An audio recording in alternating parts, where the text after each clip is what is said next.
Good morning. Rising energy costs pile pressure on businesses. Pub bosses say closures and job losses are inevitable within months as they plead with the government for help. I'll be looking at the impact of rising prices.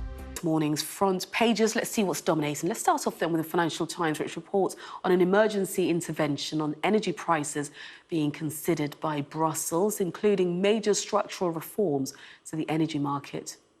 Industry leaders in the UK, meanwhile, are warning that thousands of pubs face closure because of sky-high fuel bills. That's according to the Metro. On the front page of the newspaper is an exclusive which claims that Liz Truss's cost of living plan is being delayed because her camp has not received enough information from Treasury officials. While the Express leads with the headline, Truss tax plan, the only way to rescue the economy.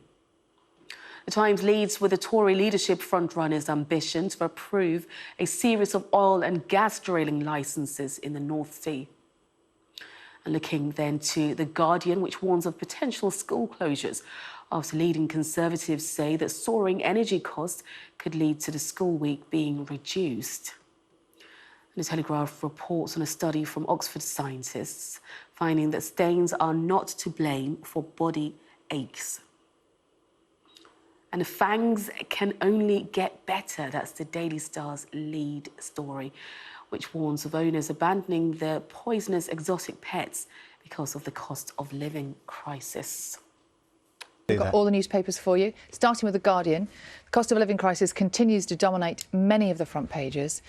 Here in The Guardian, the former Conservative Education Secretary Kenneth Baker says that schools will go into the red without government intervention. The paper reports that some head teachers are struggling to pay their energy and wage bills.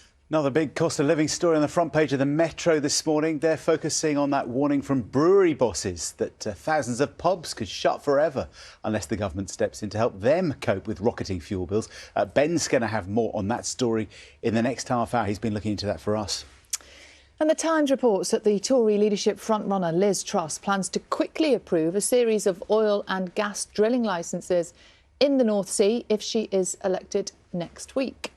And this morning's Daily Mail carries quotes from a magazine interview with the Duchess of Sussex in which she appears to suggest that Prince Harry has lost his father, Prince Charles, following the couple's split from the royal family. It's interesting, this, isn't it? Meghan later clarified this. She's issuing a kind of statement through somebody saying that, in fact, what she was referring to was her relationship with her own estranged father, not Harry's relationship with Prince Charles. But needless to say, that's getting an awful lot of coverage and analysis right through the papers this morning. On a lot of the front pages, isn't it? Various quotes from different sources. And what's she saying? Yes, some from the actual interview. Yeah. It's interesting, isn't it? As soon as one of them gives an interview, every single quote is analysed very, very closely.